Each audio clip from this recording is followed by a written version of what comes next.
¿Alguna vez te has puesto a pensar si en el edificio donde trabajas hay oficinas ocultas y personas atrapadas dentro? Quizá ese pasillo que siempre evitas o el cubículo que lleva años vacío no están tan solos como parecen. Esta recopilación va con especial dedicación a todos aquellos que nos escuchan en sus trabajos.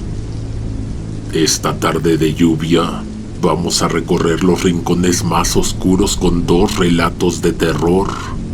Ponte cómodo, apaga las luces o cierra los ojos.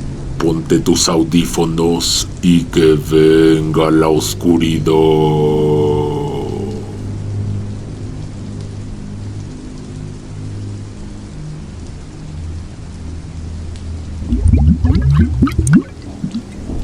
¿Te ha pasado? Todos están callados y de repente el garrafón de agua da un trago. ¿Conociste los garrafones de agua que eran de vidrio? Nuestra oficina tenía esa clase de garrafones porque teníamos un contrato de 20 años con una empresa que nos estuvo surtiendo hasta 2023. Llegamos a ver en más de una ocasión una cara distorsionada en el botellón, como si hubiera alguien del otro lado pegado al vidrio, pero no había nadie. El día en que entré a trabajar ahí, todos me dijeron que en ese piso pasaban cosas sin explicación.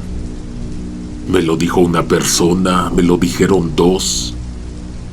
No lo creía hasta que me pasó. Tuve mi primera experiencia una semana de haber entrado. Estaba en mi escritorio, se acercaba la hora de salida. Tenía la computadora encendida, pero estaba trabajando en otra cosa. En la superficie del escritorio separaba unos documentos impresos. Se apagó la pantalla como cuando se queda en reposo tras unos minutos de inactividad. Mi reacción sin pensar fue mover el mouse para que se volviera a encender. Para ello levanté la vista y alcancé a ver como que algo se movió frente a mí. Una mancha del tamaño de una persona, como una sombra traslúcida. Una presencia incorpórea que se movió de un lado a otro de la oficina y se fue a parar detrás del escritorio de una compañera. Me quedé mirando sin entender lo que estaba viendo. Había algo, pero no había nada. Es una sensación rara. Solo si te ha pasado lo puedes imaginar. Pero es una incomodidad física que te provoca mirar un supuesto vacío. La muchacha dio un grito ahogado cuando una fuerza externa, invisible, jaló su silla hacia atrás. No podía creerlo, lo vi cuando pasó. Lo que no me esperaba era que a mí también me jalaran la silla. Ambos nos levantamos con segundos de diferencia. Éramos los únicos que quedábamos. Ella desde su lugar me dijo que era mi bienvenida si acaso no creía en fantasmas. En este piso hasta el día de hoy, inexplicablemente se mueven cosas del lugar, se escuchan ruidos, se ven cosas, caras asomadas por las ventanas o debajo de una silla. Se prenden y se apagan solas las luces, se quiebran los focos a cada rato, se escuchan risas. De repente todo se pone frío como congelador, pero solo en ciertas áreas. Tantito empieza a oler feo, es la señal de que algo va a pasar en cualquier momento. Pilar era una señora del área que ya estaba por jubilarse.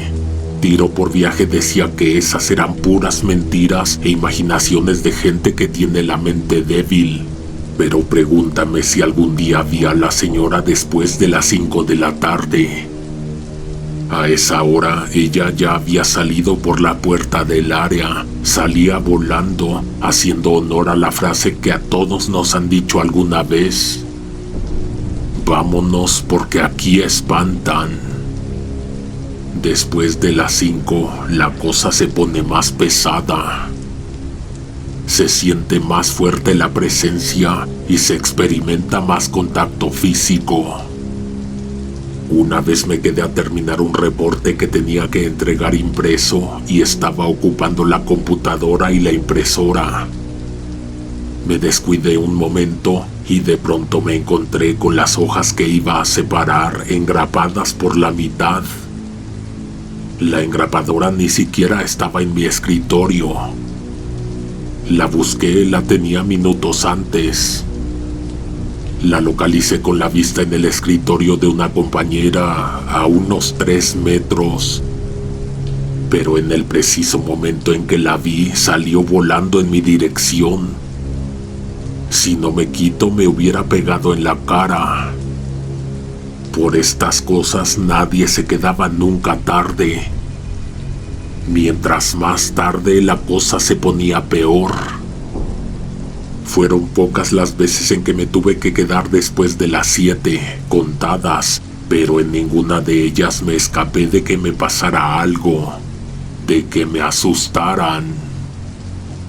Todas esas veces tenía que ver con auditorías, y esto porque seguido había preguntas que para responder se necesitaba consultar el archivo que aún no había sido digitalizado.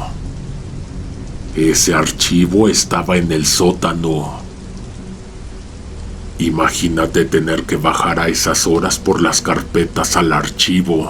Ahí era donde más feo se sentía. Por lo mismo, si sabías que ibas a necesitar algo de allá abajo, lo ibas a sacar desde temprano. Allá de ti donde llegues a necesitar algo que no encuentres en las viejas carpetas que subiste. Bajar al archivo en el sótano de verdad es para valientes. Cuando me tocó a mí vivir esa experiencia, me aseguré de llevar mi teléfono en la mano para iluminar con el flash, porque lo primero era que se apagaban las luces sin aviso. Esa vez no se apagaron las luces. Parecía que no iba a suceder nada. Hasta me sentí raro o afortunado. Ni siquiera se sentía la opresión que permeaba todos los espacios de esas oficinas. Tan sereno que me empezó a parecer extraño, como la calma antes de la tormenta. Había llegado apurado al sótano, me empecé a calmar, pero luego me volví a estresar. Justo los documentos que estaba buscando no estaban. Era una carpeta la que faltaba y en el registro no estaba que alguien la hubiera tomado. No estaba pasando nada paranormal a mis alrededores, pero yo ya me quería ir. Entonces cayó una hoja de papel, no vi de dónde, pero pasó por enfrente de mí y aterrizó en el suelo. La levanté para buscar dónde colocarla. La miré un momento y algo me llamó la atención. Era parte de lo que estaba buscando, de los documentos que me hacían falta. Cuando miré a mis alrededores buscando de dónde podría haber caído, se me vino un peso encima. No había de dónde. Una segunda hoja cayó a mis espaldas. No la tuve que levantar para ver que pertenecía a la carpeta faltante. Miré hacia arriba y cientos de hojas estaban pegadas al techo.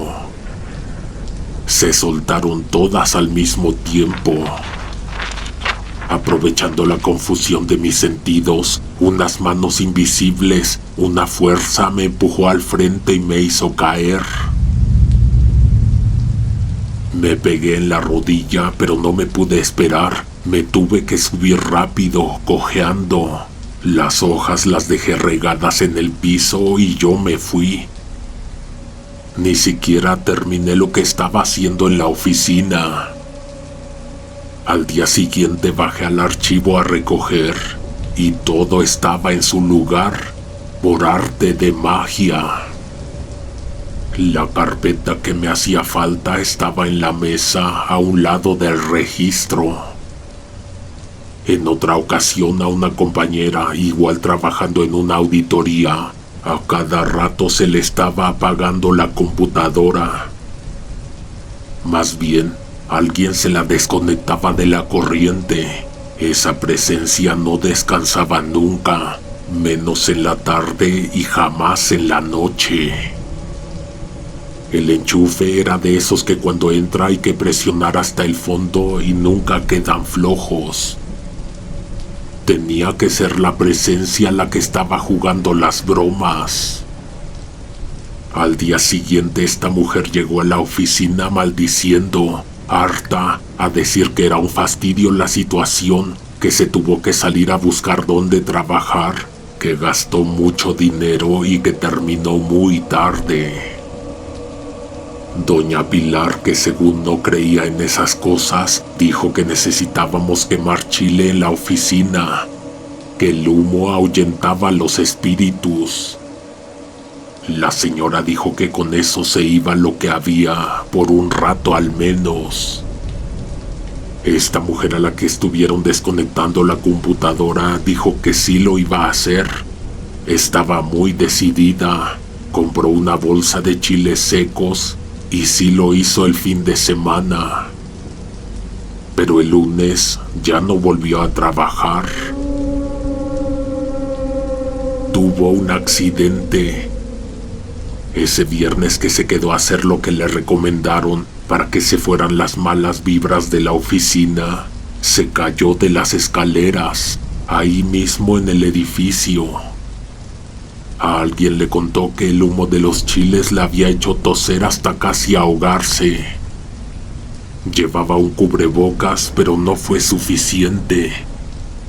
Cuando ya se iba y venía bajando las escaleras, una mano se materializó en el escalón superior. Vio claramente a una mano entre los barrotes de las escaleras, una mano desconectada de un cuerpo, y sintió que esa mano fría le agarró el tobillo y la jaló. Le jaló la pierna con un tirón y la hizo tropezar. Cayó rodando 12 escalones. Estuvo de incapacidad como 6 meses, la operaron hasta le pusieron clavos. A todo esto, lo del chile sirvió, pero solo por un tiempo. Hubo paz durante unos 3 meses. Pensábamos que esto lo solucionaba todo, pero eventualmente volvieron a espantar. Al año siguiente, Doña Pilar finalmente tramitó su jubilación. Sus compañeras le organizaron una comida de despedida en un Sanborns cercano. Hubo brindis, se contaron anécdotas y hubo risas, hasta que alguien dijo que solo faltó que se despidiera del fantasma de la oficina.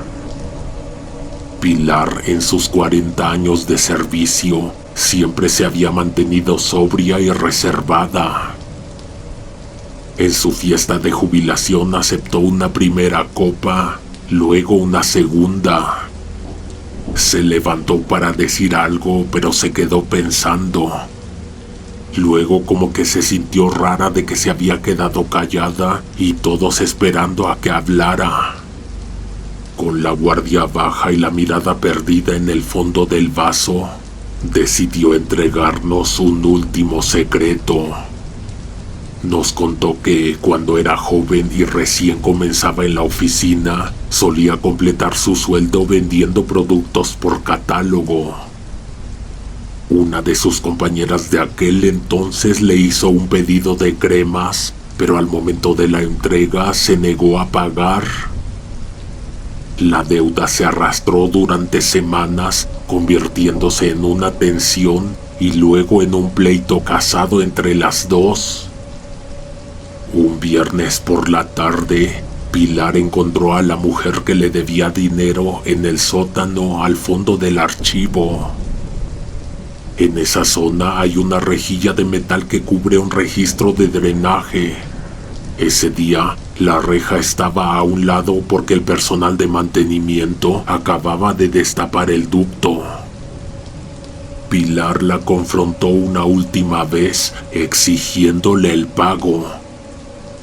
La mujer, con una sonrisa cínica, volvió a negarse. Sin pensarlo, Pilar la empujó. Fue un movimiento exagerado, repentino, inexplicable, porque ella juraba que nunca en su vida se hubiera imaginado capaz de hacer algo así. Por otro lado, eran meses de resentimiento acumulado. Al caer al pozo, la mujer se golpeó la nuca contra el borde de concreto, cayó al agua estancada sin emitir un solo sonido. Cayó al agua estancada sin emitir un solo sonido. No luchó, no chapoteó ni intentó salir. Simplemente se hundió en la oscuridad del agua de drenaje. Por eso a veces huele feo, dijo Pilar con una frialdad que nos heló la sangre. Porque se pudrió ahí abajo entre los desperdicios. Por eso espantan, porque la maldita Irma no descansa. El silencio en la mesa fue absoluto. A nuestros alrededores, al interior del restaurante, se festejaba el Festival del Mollete y nosotros como si estuviéramos velando a alguien. Pilar lo decía sin una pizca de remordimiento, motivada por las copas y por esa sensación de alivio que se le viene a uno encima cuando se saca un secreto del pecho. Nos despedimos poco después, cada uno salió del restaurante evitando la mirada de los demás. Doña Pilar murió 2 meses adelante, en la tranquilidad de su cama. Leti, la compañera que había sufrido el accidente en las escaleras, regresó de su incapacidad con una resolución extraña. Bajó al sótano, caminó hasta el fondo del archivo y encendió una serie de veladoras sobre la rejilla del drenaje. Lo hizo entonces y lo volvió a hacer cada cierto tiempo. Constantemente procura que aquella persona tenga luz en esa asfixiante oscuridad.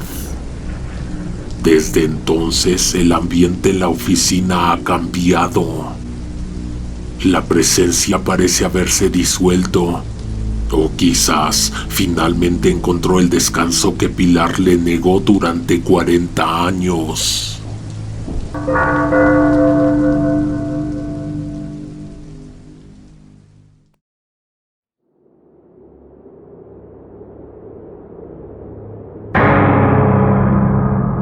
El edificio donde trabajo es un palacio, una de esas joyas restauradas del centro histórico. La piedra volcánica de la fachada está impecable y los interiores parecen sacados de un catálogo de arquitectura. Los pasillos tienen pisos de mármol pulido y las escaleras conservan sus barandales de hierro forjado con detalles en dorado. Los pasos provocan eco en los techos altos. Es una dependencia federal donde el gobierno invierte mucho presupuesto para que parezca un museo. Techos con vigas de madera tratada e iluminación indirecta que resalta la textura de los muros. La oficina del director de administración es la pieza central del segundo piso. Es un espacio enorme de techos altísimos, donde 3 de las paredes son de piedra de canto, lo que le da un aire solemne y antiguo. La 4ª pared es un panel de cristal templado de piso a techo que da hacia el área de los empleados. Desde afuera puedes ver el escritorio de madera fina del director y su silla de piel, todo perfectamente ordenado, proyectando una transparencia total sobre su trabajo. Sin embargo, detrás de una de esas paredes de piedra hay un secreto. Un acceso casi imperceptible que conduce a un cuarto oculto. Es básicamente una suite privada financiada con recursos públicos. El espacio es totalmente distinto a la oficina exterior. Tiene un sillón de piel extremadamente cómodo, una televisión de pantalla plana, una mesa pequeña con sillas para comer y un baño privado con acabados de lujo. La iluminación ahí es cálida, de un tono amarillo que invita al descanso. Es el lugar donde el director se encierra cuando da la orden de que no estoy para nadie, aislándose por completo del movimiento de la dependencia. Aunque siempre me han dado curiosidad los cuartos ocultos o los espacios secretos en edificios antiguos, nunca sentí la tentación de asomarme o preguntar. Sabía que ese era su privado y que sería como revisar el cajón de ropa interior de alguna persona. El único empleado con acceso permitido, además del director, era la señora de la limpieza, una mujer de mucha confianza que entraba a sacudir, prepararle comida en una cocineta integrada a la suite, a llevarle los cafés o las botellas de agua durante el día. Para el resto de nosotros, ese cuarto simplemente no existía, aunque todos supiéramos que estaba ahí.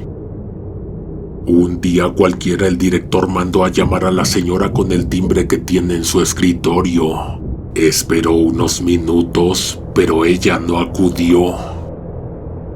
Presionó el botón una segunda vez, dejando el zumbido sonar por más tiempo. Tampoco hubo respuesta.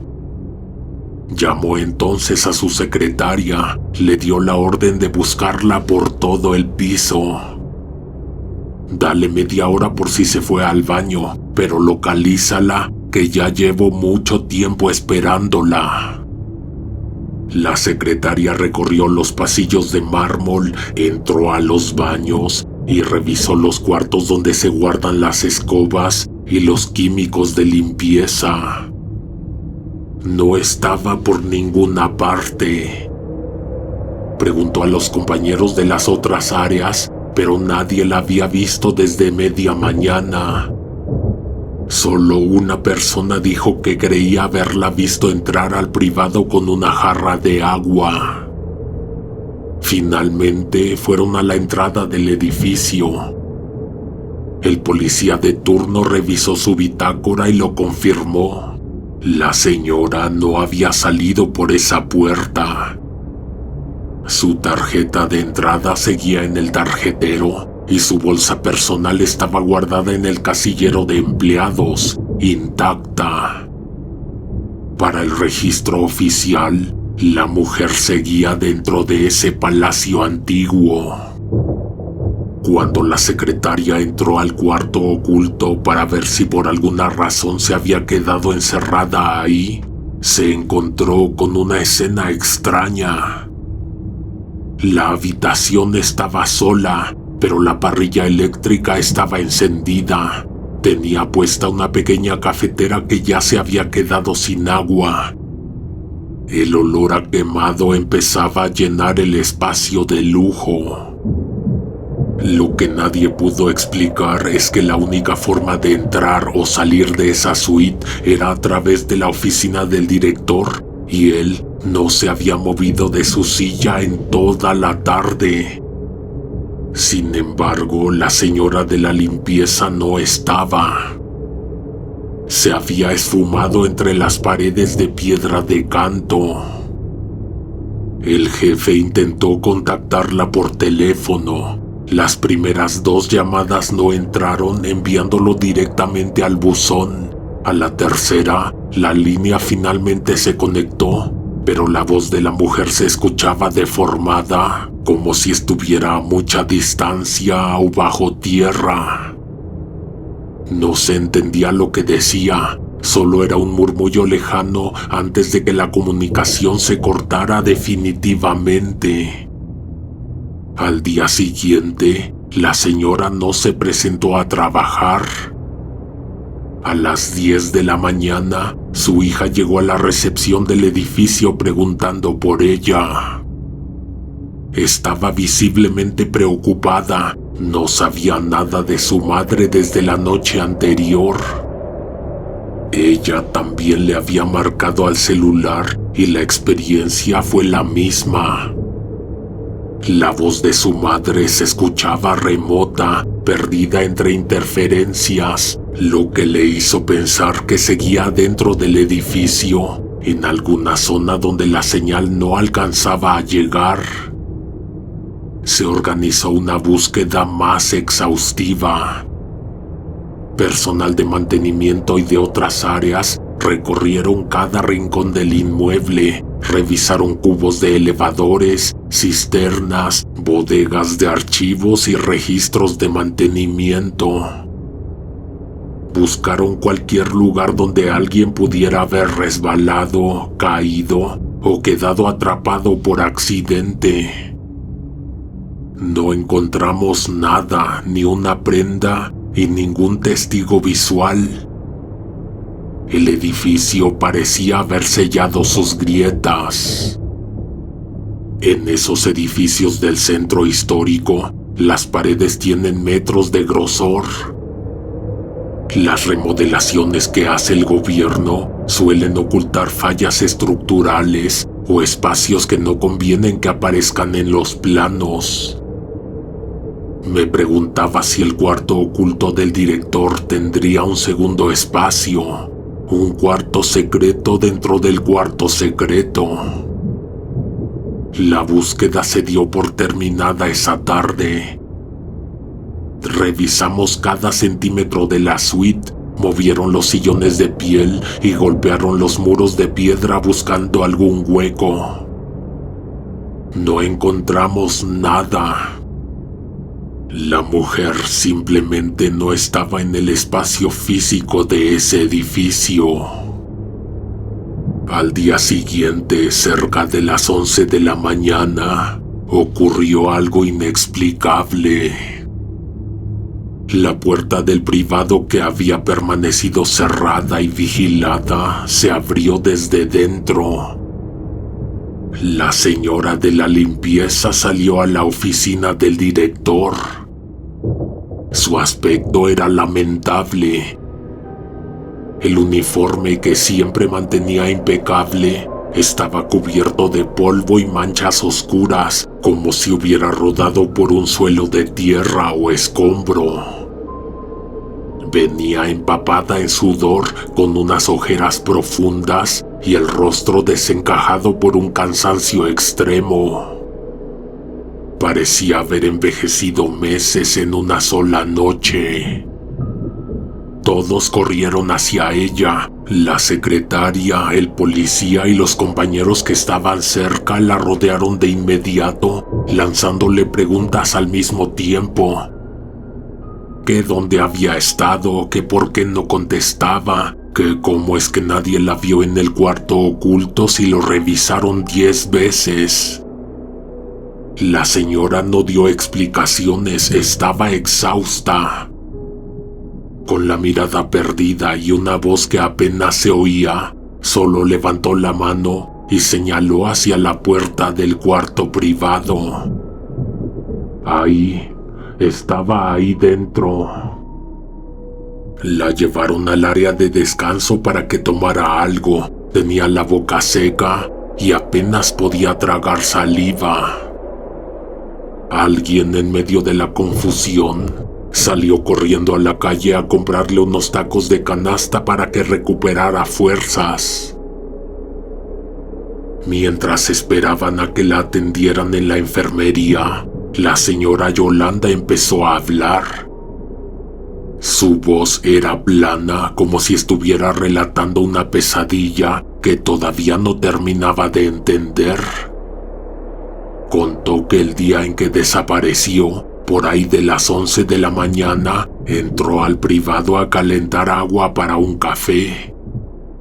Estaba en la pequeña cocina cuando vio una pestaña separada de la pared, una puerta oculta semiabierta. Una pieza secreta en una pieza secreta. En ese momento, el sonido de la puerta del privado cerrándose a sus espaldas la distrajo. Fue solo un segundo. Cuando volvió la mirada hacia el centro de la habitación, ahora había un bloque pesado, completamente despegado de la pared. La señora Yolanda fue enfática en este detalle. Era una puerta que ella jamás había visto, y eso que conocía cada rincón de este espacio, porque lo limpiaba a diario. Sin pensarlo mucho, movida por la curiosidad, entró. Cruzó el umbral y a los pocos metros de avanzar, el frío y el olor a humedad la golpearon. En cuanto terminó de cruzar, la puerta por la que entró se cerró de golpe. Se quedó a oscuras, atrapada en un espacio que físicamente no debería existir detrás de los muros de piedra de la oficina. Nos describió que el espacio donde quedó atrapada no tenía lógica arquitectónica. Era una sucesión de pasadizos que alternaban entre lo amplio y lo asfixiante. Paredes de un gris mineral, húmedas, que solo se hacían visibles cuando la luz del exterior lograba colarse por unas rejillas de ventilación situadas a gran altura. En estas enormes piezas había sillas y escritorios abandonados. Había dispensadores de agua, había relojes pegados a las paredes que todos daban una hora diferente. Por momentos, el techo bajaba tanto que la obligaba a agacharse, avanzando entre goteras que soltaban agua con olor a azufre. Durante unas 2 horas, la señora Yolanda caminó a ciegas, palpando la piedra fría, buscando una salida. No había puertas, solo una progresión de túneles que parecían pertenecer a los cimientos olvidados de la ciudad. Finalmente, a lo lejos, divisó algo distinto. Unas escaleras de hierro oxidado que subían hacia lo que parecía ser la tapa de una coladera o una rejilla de alcantarilla. La subió con cuidado, peldaño a peldaño, sintiendo el peso del metal sobre su cabeza.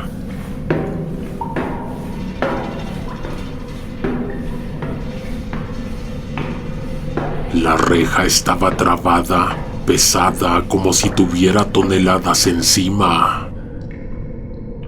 Pasó otra hora en la oscuridad de ese pozo pensando cómo salir.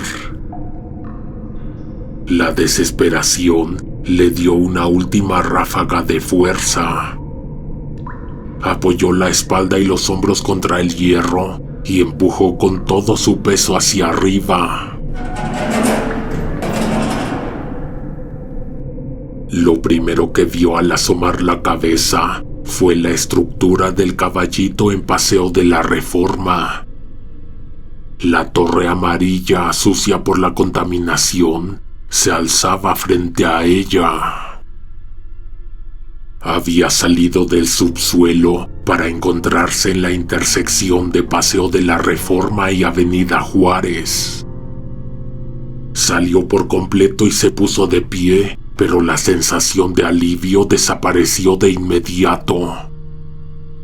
Había una diferencia fundamental con la realidad. Paseo de la Reforma estaba desierto. No había coches circulando, no había peatones, no había vendedores, ni un solo policía. Los edificios estaban ahí, las señales de tránsito y los semáforos también, pero la ciudad estaba muerta. A pesar de esto, el silencio no era total. A lo lejos se escuchaba un zumbido eléctrico constante y monótono que parecía venir de todas partes y de ninguna. Estaba en el corazón de la Ciudad de México, pero en una versión de prueba, una realidad vacía alterna, donde el tiempo se había detenido. Los que estaban con ella en la enfermería escuchando su historia, guardaban un silencio incómodo, intercambiando miradas de incredulidad. La revisaron de arriba a abajo buscando una herida abierta, un golpe en la cabeza, cualquier señal física que explicara el delirio y la imaginación desbordada. «Yolanda, te caíste, te pegaste fuerte y estás confundida», le dijo la secretaria, tratando de suavizar la situación.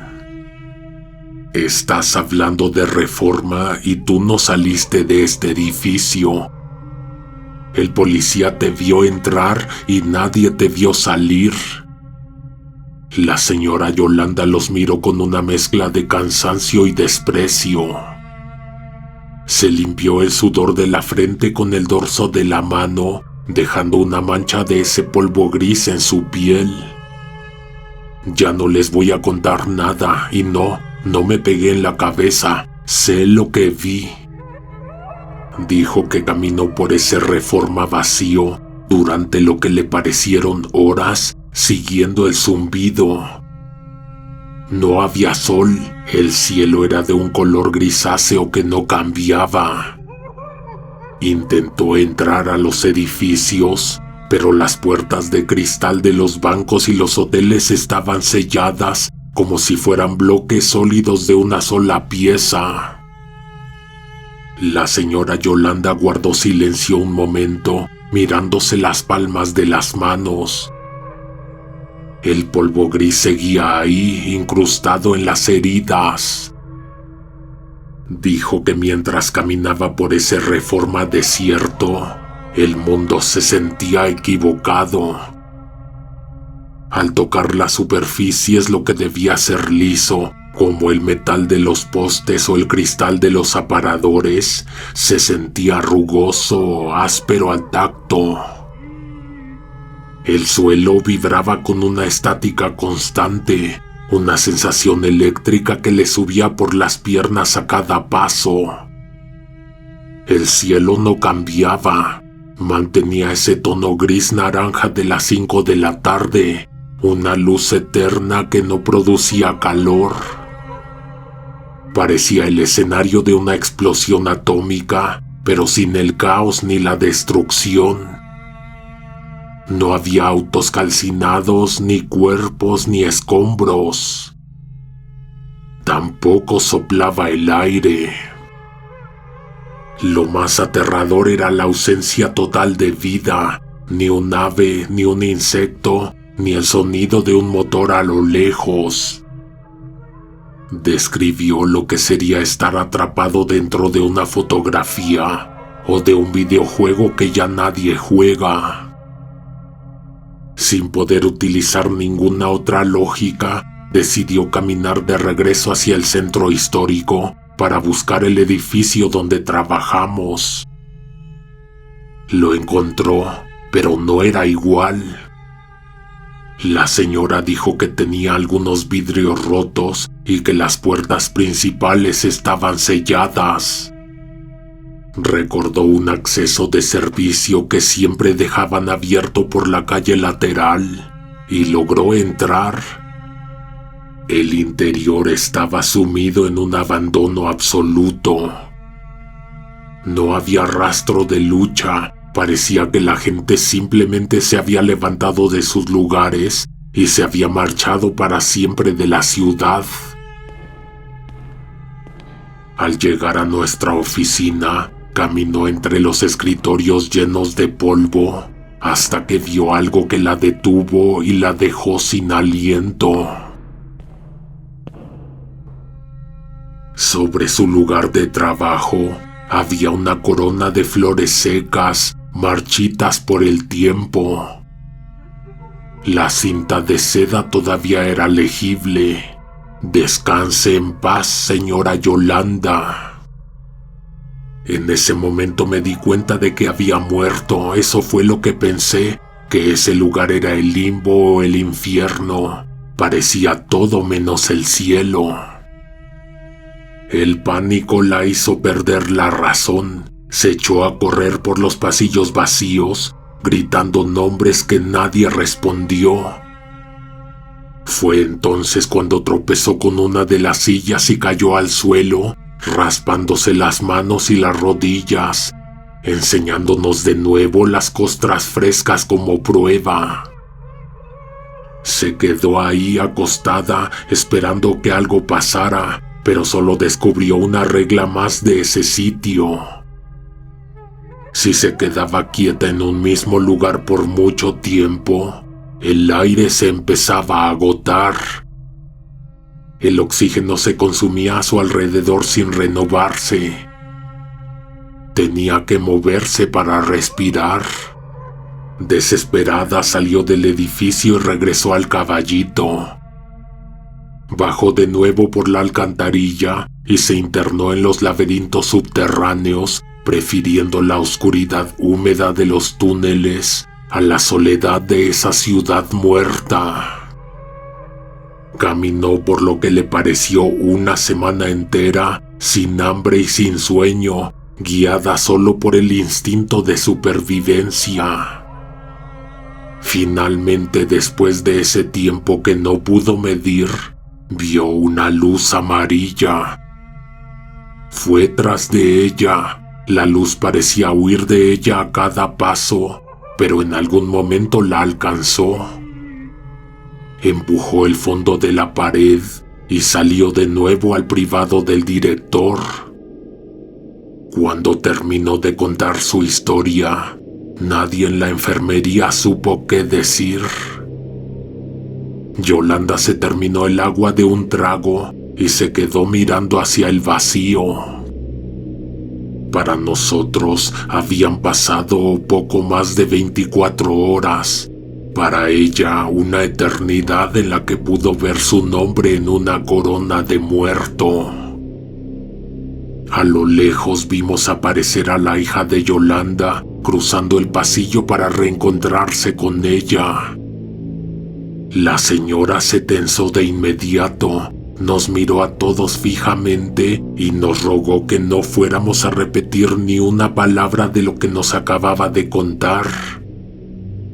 Cuando la muchacha llegó, una de las compañeras, tratando de ser discreta, le sugirió que llevara a su madre a hacerse estudios de la cabeza. Una tomografía o algo similar, por el susto. Sin embargo, la enfermera de la dependencia ya había certificado que Yolanda no presentaba hematomas, ni inflamación, ni ninguna señal de traumatismo cráneoencefálico. Estaba físicamente íntegra, salvo por los raspones en la mano y un golpe en la rodilla. El ambiente en la oficina se quedó dividido. Yo personalmente puedo creer en la existencia de túneles. Este edificio es viejo y la Ciudad de México está construida sobre capas y capas de historia. Pero me cuesta trabajo aceptar que ella haya aparecido en una versión posapocalíptica del centro histórico. La imaginación no me da para tanto. Sin embargo, una de las empleadas más jóvenes, que se había mantenido al margen escuchando todo, se acercó al grupo después de que Yolanda se retiró. Nos preguntó si alguna vez habíamos oído hablar de los backrooms. Explicó que existen teorías en internet sobre espacios que están fuera de los límites de la realidad, lugares donde la arquitectura se repite, donde el tiempo no corre igual y donde uno puede caer por accidente si atraviesa una pared en el punto exacto. Según ella, la señora Yolanda no estuvo en un túnel común, sino que experimentó un error en la realidad del edificio. Estuvo en un lugar que se parece a nuestro mundo, pero que solo se parece. Nadie supo qué responder a eso. La hija se llevó a Yolanda y desde ese día, la señora no volvió a ser la misma. Para empezar, cuando entra al privado, atranca la puerta para que no se le cierre. La señora ya no soporta el silencio y dice que si el lugar se queda demasiado callado, empieza a sentir que el aire se le termina.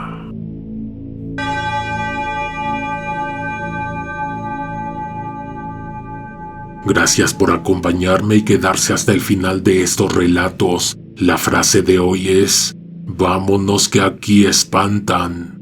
Después de lo que escuchamos hoy, creo que todos miraremos de reojo ese rincón oscuro del estacionamiento. Me encantaría leerte. ¿Te ha pasado algo extraño en tu trabajo?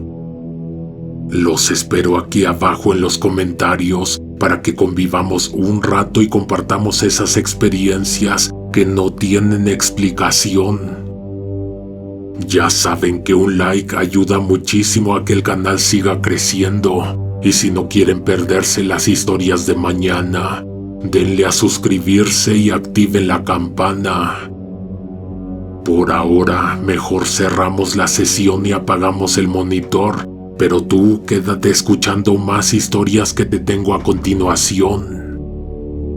Hasta la próxima. Alguien te observa en la oscuridad.